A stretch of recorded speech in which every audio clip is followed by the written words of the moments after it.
Yo fundé un liceo nocturno cuando tenía 22 años, estaba en el pedagógico, invité a unos compañeros y ese liceo funcionó un montón de años.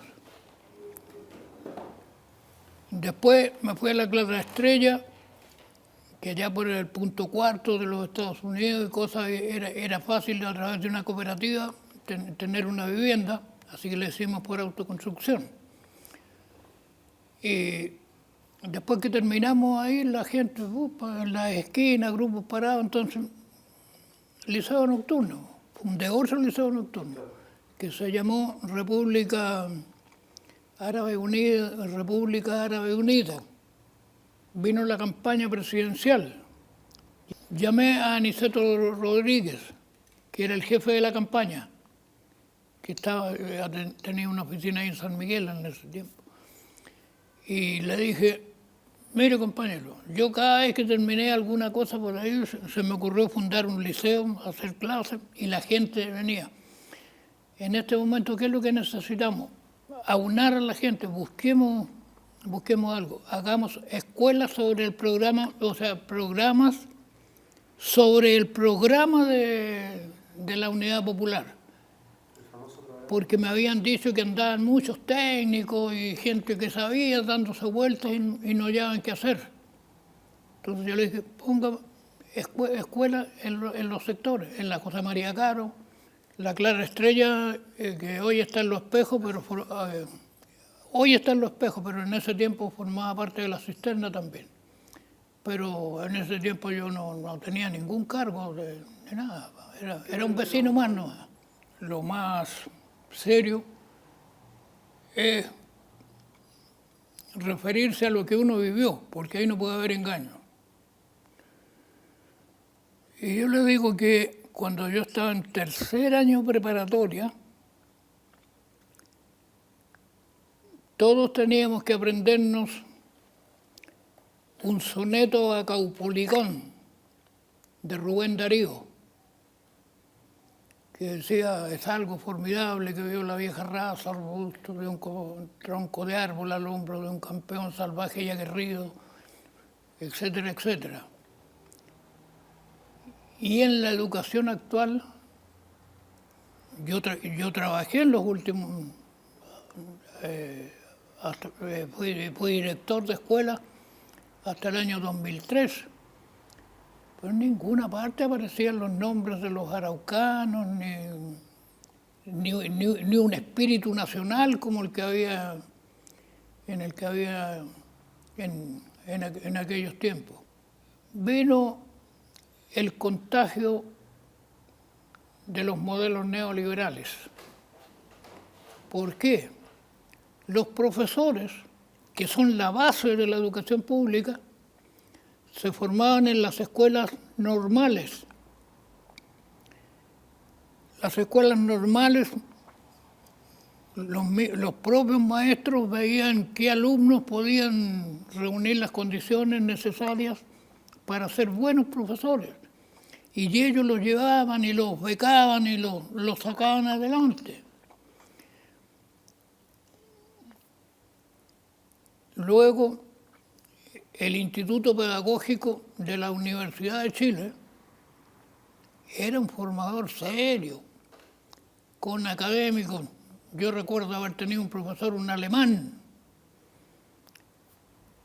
que nos enseñaba lingüística y que una vez utilizó la palabra estadio y provocó muchas risas en el curso. Y después nos explicó y dijo, lean el diccionario cuando lleguen a sus casas y a ver si se ríen. Y fuimos al diccionario y aparecía correcto. Se podía utilizar la palabra estadio. Cuento esa anécdota para que se vea el nivel de los profesores que venían a enseñar ahí. Después los profesores se forman en el sector privado. Y el sector privado, yo creo que no se necesita ser agresivo políticamente ni nada. ni nada para determinar. Si un privado inicia una actividad, no la hace para perder plata ni por espíritu generoso, la hace para ganar plata. Y eso es lo que les importa. Bueno, aparte de lo que les he hablado, yo también a los 13 años fui fundador de un club deportivo, El Triunfo, que de un sector, no donde yo vivía, pero vecino a donde yo vivía. Y ahí se aglutinó varias gente y a mí me eligieron secretario porque tenía que escribir actas. Y en ese tiempo también se produjo el deslumbre de las multitudes cuando empezaron a llegar los equipos altoparlantes, que se ponían altoparlantes y los escuchaban más. Y todos mis amigos le tenían miedo al micrófono. Entonces, yo que no tengo una voz microfónica, pero podía hilvanar frases, era un poco el Raúl Matas del sector ahí. Entonces todo eso me fue posicionando. El Club Defensor del Triunfo ingresó en la Asociación de Fútbol de la Cisterna, de la ANFA, de la Asociación de Fútbol Amateur. Yo fui el delegado y me eligieron presidente después.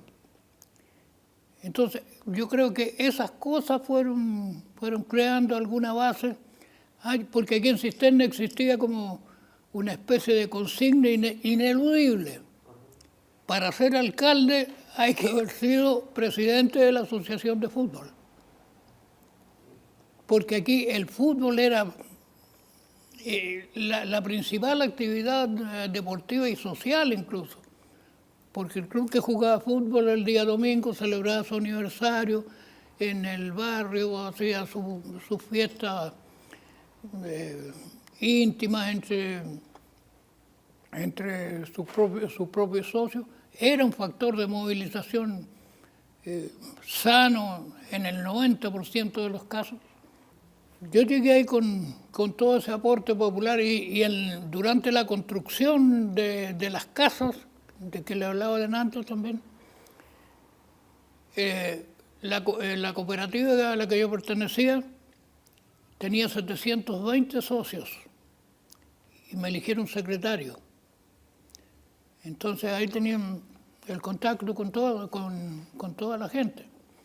Y hubo una ocasión en la que el acuerdo era construir las casas con bloques de cemento, bloques como cuadraditos así.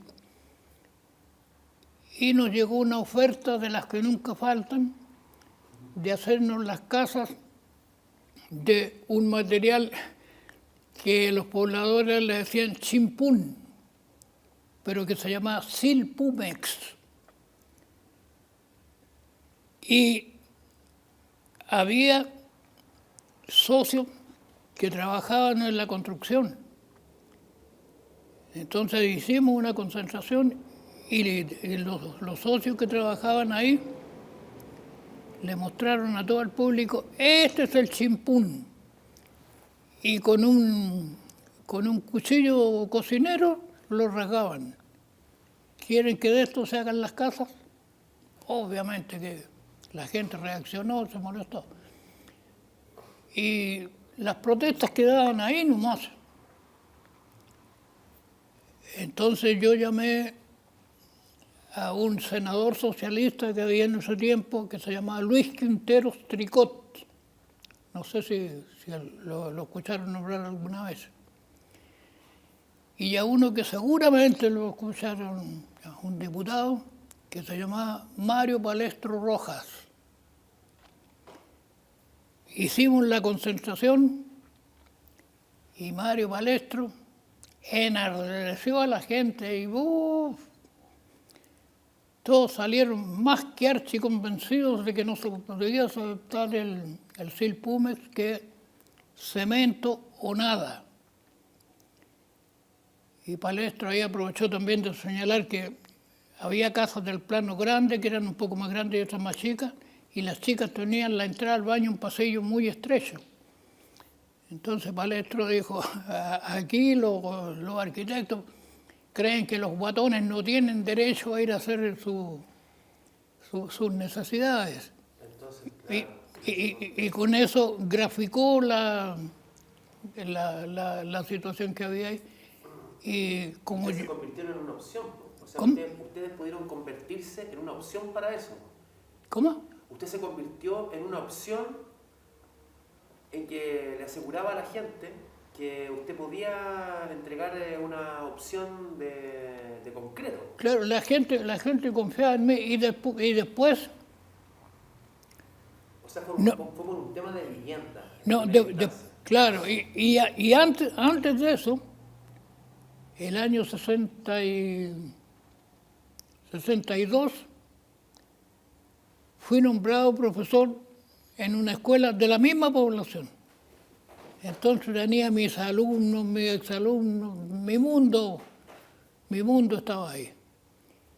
Y acá en el resto estaba el Defensor del Triunfo en el sector de María Eugenia, que se llama ahora, uno de los clubes más grandes con más socios que había.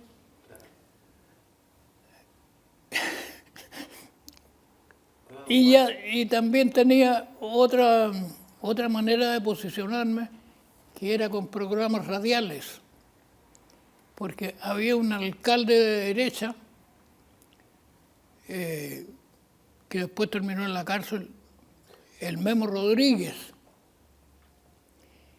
El secretario del Memo Rodríguez nos habíamos criado juntos aquí en la comuna del Asistente.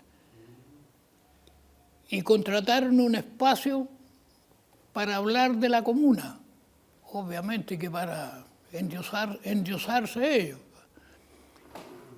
Pero llegó un momento en que no sé cómo el secretario, el que estaba a cargo del programa, me dice, Juan, por favor, hazte cargo de todo el programa porque ya, oye, pero tú sabes que yo no estoy para nada con las ideas de ustedes, yo estoy al otro lado, contigo somos amigos.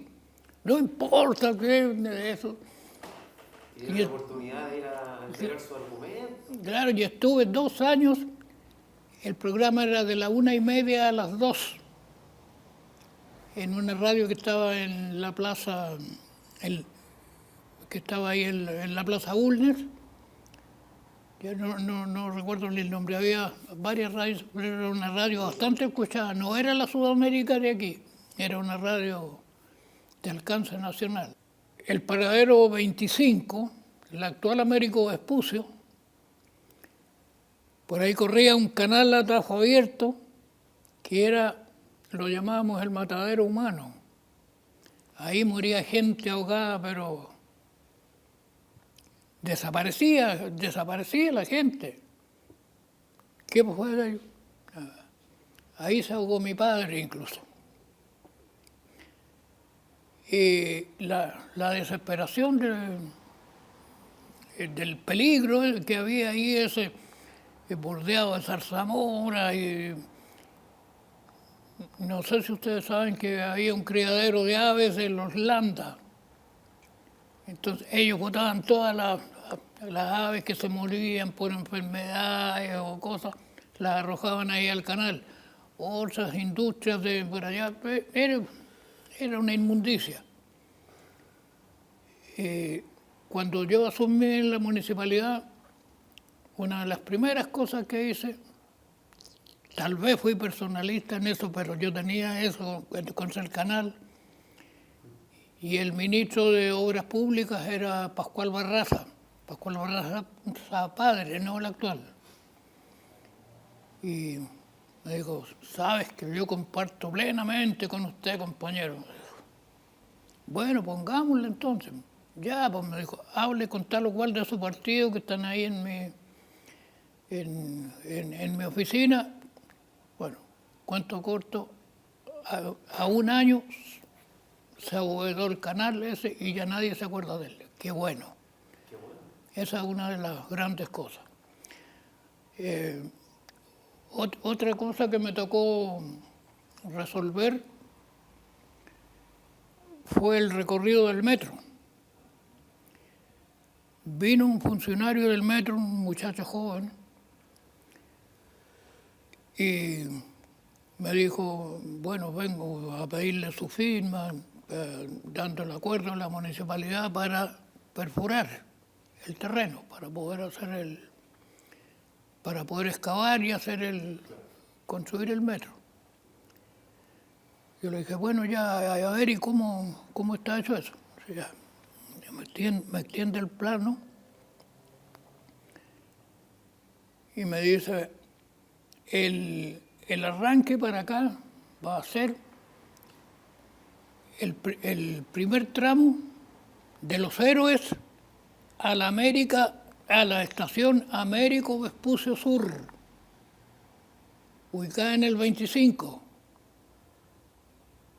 Les repito, el primer tramo del metro era desde Los Héroes a la estación Américo Vespucio Sur, que era lo que hoy es la intermodal ahí. Bien, y vamos viendo. Y las estaciones son las mismas que hay ahora hasta Los Valles. Pero después de Los Valles había una estación en el paradero 20 que se llamaba Estación La Cisterna. ¿Por qué razón? Porque esa avenida se llamaba Avenida Los Arcos. Y en la entrada, y todavía está, el señor alcalde actual me mostró unas fotos por ahí, y aparece todavía en La Cisterna, que es la que le dio origen al nombre que tiene la comuna. ¿Usted le permitió negociar con Metro ya en esa instancia? ¿Usted ya pudo negociar y revisar los planos de Metro en esa instancia? Claro, no, sí, venía así decidido. Y luego la estación Don Bosco, en el paradero 22. Y después de ahí, y la última, la estación Américo Vespucio Sur. Eso yo alcancé a negociarlo y a dejarlo establecido y firmado, todo, esperando la construcción nomás. ¿Ve historia? Porque eso ha cambiado la vida de muchos vecinos y vecinas, usted lo tiene muy claro, me imagino. Claro, pero ahí está el problema, que nos birlaron una estación. El tramo entre el 18 y el Parrón, yo andaba en el metro en otra parte, y es uno de los más largos que hay. Bueno, naturalmente que fue una profunda amargura ver cómo se castigaba a los habitantes de esas partes de la cisterna y sin que ellos se dieran cuenta. Porque yo creo que si usted junta a 10 cisterninos tradicionales y les pregunta, oye, ¿tú sabías que teníamos una estación más en el metro, en el plan original, y lo sacaron porque sí? Bueno, cuando inauguraron la estación, la intermodal, a mí nadie me invitó, pero fui como público. Y ahí iba Guillermo Carretón, me parece que era el jefe, el que estaba a cargo del metro. La política previa al golpe era otra cosa. Nosotros sabíamos que mucha gente, si había golpe, iba a morir. Y los hechos nos dieron la razón. Ahí están los desaparecidos, los detenidos desaparecidos, aquellos a quienes se les reconoce que fueron ejecutados.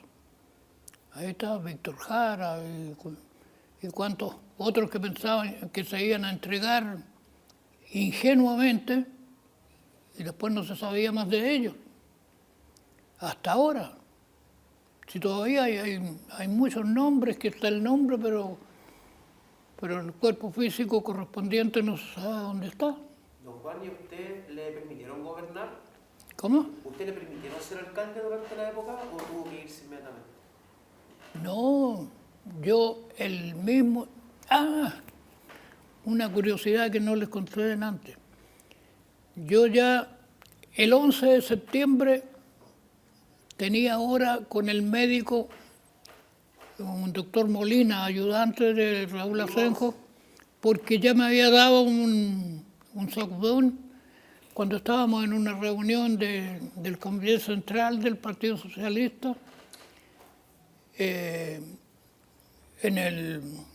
uno de los sindicatos de Maipú, ya no me acuerdo cuál era. Y un compañero, un médico que iba al lado mío, me tomó y me dijo, Juan, tienes que ir al médico inmediatamente. Yo le dije, ¿pero por qué? Si no, te estoy diciendo que tienes que ir. Me dijo, así, enojado. Y ya el otro día me dice, ya tienes, lo encontré al día siguiente, me dice, ya tienes lista la entrevista el 11 a las 11 con el doctor Molina, que era el ayudante de Asenjo. Entonces, cuando desperté el día 11,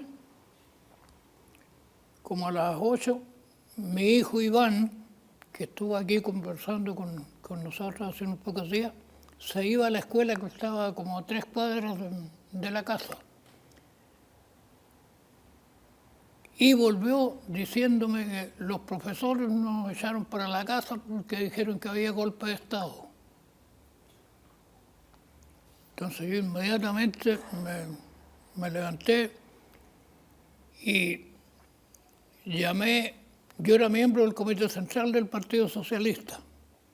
Entonces nos habían dado un número de teléfono especial para llamar cuando se produjera la situación política hasta del golpe, porque ya sabíamos que venía. Llamé y nadie me contestó. Entonces había que... Así que tomé la camioneta que tenía, la camioneta municipal, y me fui al departamento.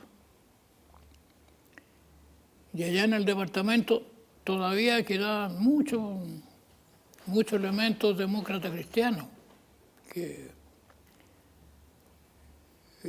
siguieron trabajando ahí y yo no podía contar con ellos. Entonces decidí ir a La Moneda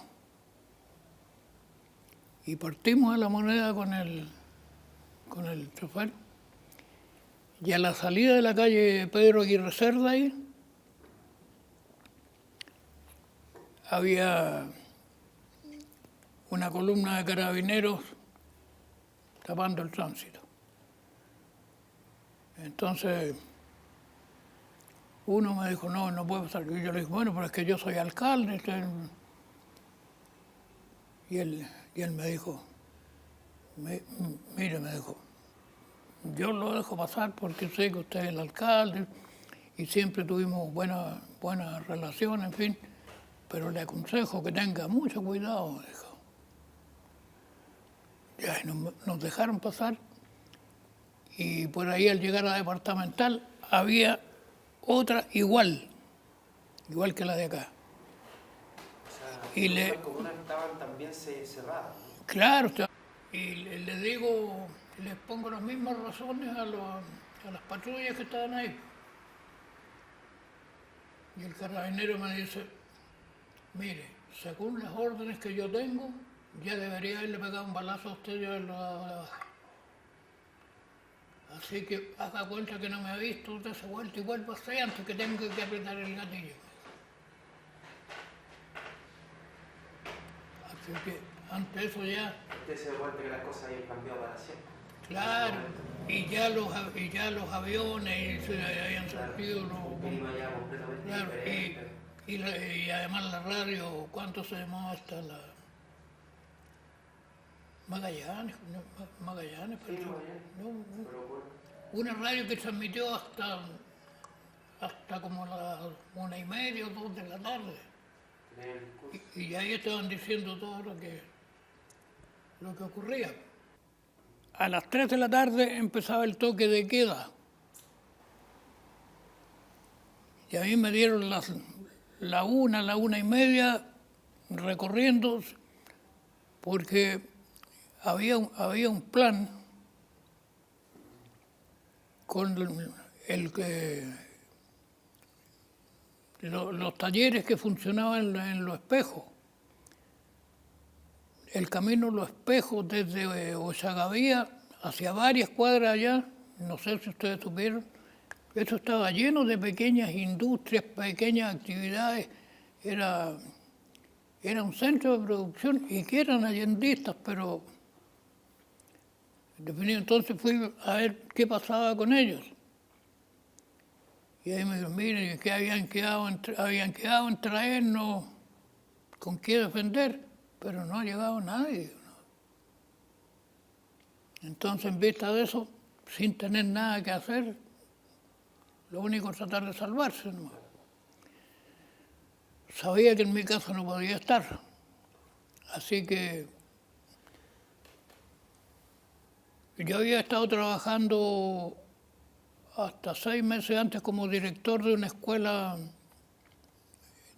pública en la localidad de Paine, en Culitrín. Y ahí había también profesoras de aquí de la Cisterna que trabajaban conmigo allá. Entonces me acordé que había una cuya madre era conocida por ser derechista, pero a mí me respetaba y éramos como amigos. Así que le dije al chofer, entrega la camioneta en el departamento de aseo y tú ándate caminando a tu casa, pero sin demostrar temor ni nada, y espera ahí a ver qué pasa. Entonces me dejó a mí a una cuadra de la casa de esta profesora, y fui ahí y le expliqué lo que pasaba, y la señora, la derechista, se puso a llorar y me dijo, esto me recuerda a mi marido hace no sé cuántos años, que a ella también le había ocurrido lo mismo. Y así me dijo, así que ahí en el segundo piso le vamos a preparar un dormitorio mientras lo necesite. Así que ahí me instalé durante 4 o 5 días, y cuando después dormí en otro lugar, y si no tenía seguro ya en el hogar de la... Hasta que ya pudo viajar. Claro, y tuve un contacto con la que fue mi secretaria en la municipalidad. Y dice que a las 9 de la mañana llegó una patrulla y rodeó la municipalidad. Y claro, lo primero que hicieron fue ir a buscar al alcalde. Y ella les dijo que ella no sabía nomás, porque le extrañaba que yo no era... Y que le dijeron, se salvó este caballero, se salvó con no estar aquí. Usted consigue viajar a Finlandia después, don Juan, y bueno, ya vive ahí. ¿Podría hacernos un breve resumen de lo que hizo allá? Claro, mira, para irme... En resumen. En resumen. Ya, para irme a Finlandia, averigüé que en todo el desorden que había en el Partido Socialista, pero había un compañero que estaba a cargo, que ahora se puede decir el nombre, que fue Iván Núñez, que fue después Premio Nacional de Educación. ¿Y por qué pudo él así? Porque todos lo conocían por Iván Núñez, pero su nombre era Ramón Iván Núñez. Entonces eso lo salvó y pudo estar todo el tiempo en la dictadura acá y nadie lo molestó. Bueno, hablé con él y le dije, oye, hay donde conseguirse plata para ir a dormir a alguna parte, para capear el temporal. No hay plata, me dijo, pero tenemos posibilidad de mandarte al exilio, no me dijo exilio, de mandarte a Finlandia, porque allá está Benítez, que había sido ministro y que era dirigente del partido también, y con él coordinar allá qué es lo que se hace. Porque lo que pensábamos nosotros era que la duración de los efectos del golpe iba a ser entre 6 meses y 1 año. Lo mismo que pensaban los demócratas cristianos, que pensaban que los milicos le iban a entregar a Facebook el gobierno en 6 meses. Sí, no, y no había tal. Entre las cosas que yo hice en la municipalidad y que no quisiera que quedara fuera de este relato, el fútbol. Nosotros teníamos aquí el estadio municipal. Ese estadio municipal se transformó en la piscina olímpica que se iba a usar en los Juegos Panamericanos que iba a haber el año 75.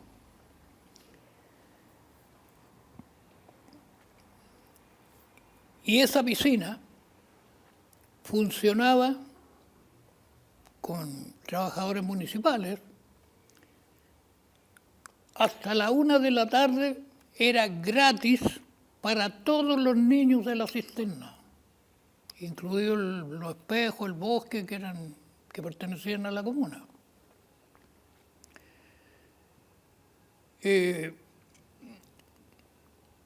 Bueno, lo que pasó después, todos ustedes lo saben. Claro, no, yo no entregué la comuna, no, en ningún caso, ni aunque me hubieran pegado habría preferido un balazo antes que entregarla. Pero déjeme decirle lo último que no quiero dejarla pasar tampoco. La piscina y los terrenos del paradero 21. Todo ese sector ahí, desde Sacabía hasta la Gran Avenida, el Parrón hasta la calle Sur, me parece un tremendo sitio. Ahí iban a ir a practicar deporte los que salían de aquí, la asociación de fútbol. Y yo tenía un convenio con el presidente de la Asociación Nacional de Fútbol Profesional de ese tiempo, que era Carlos Pilazzi, un exjugador de la Universidad de Chile.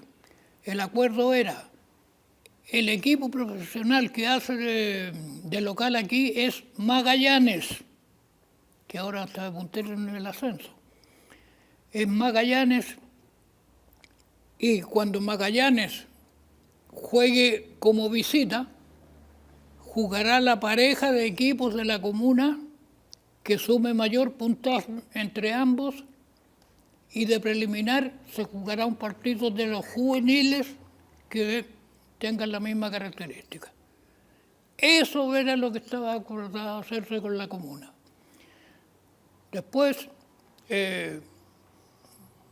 bueno, entraron los negocios, y ustedes saben. Y lo que yo veo aquí en la comuna es que se ha producido una especie de fiebre de entrega de bienes municipales.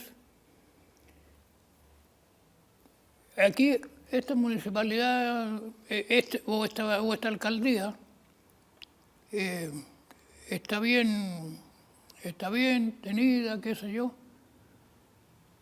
pero en mi opinión, la alcaldía debería seguir funcionando allá en el edificio blanco. Esa es la historia de la cisterna. Y teníamos aquí una tremenda plaza. La plaza de los bomberos era un terreno que se estaba recién empezando a pensar en él, ahí era una laguna, qué sé yo, pero había muchos bienes municipales que se fueron achicando. La Casa de la Cultura hasta ahora, hasta la época del 90, venían gente prácticamente de todas las comunas aledañas a leer y a estudiar ahí. Y ahora aquí se está haciendo un esfuerzo por reponer una biblioteca, pero yo pienso que por el tamaño físico no se va a poder llegar a las tremendas actividades que se desarrollaban allá. Bueno, lo primero, yo pienso que un líder o alguien que quiera hacer las cosas tiene que contar con el apoyo de una fuerte mayoría de su gente. Y a través de eso puede imponer reglas del juego. Pero cuando aparecen las envidias, cuando aparecen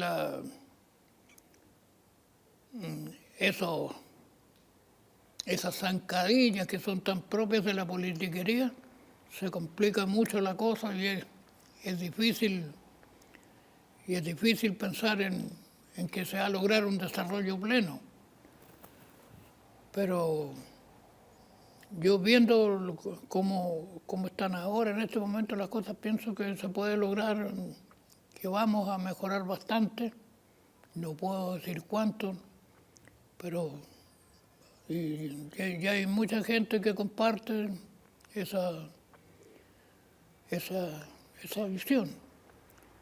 Pero también eso está ligado al desarrollo nacional, porque las chauchas, ¿saben lo que es chaucha? Ya, porque las chauchas las pone el gobierno central.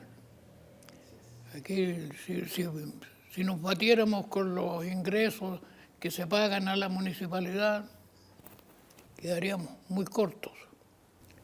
Hoy ya no se vislumbra un caciquismo que ignoraba muchas veces el pensamiento de las comunidades.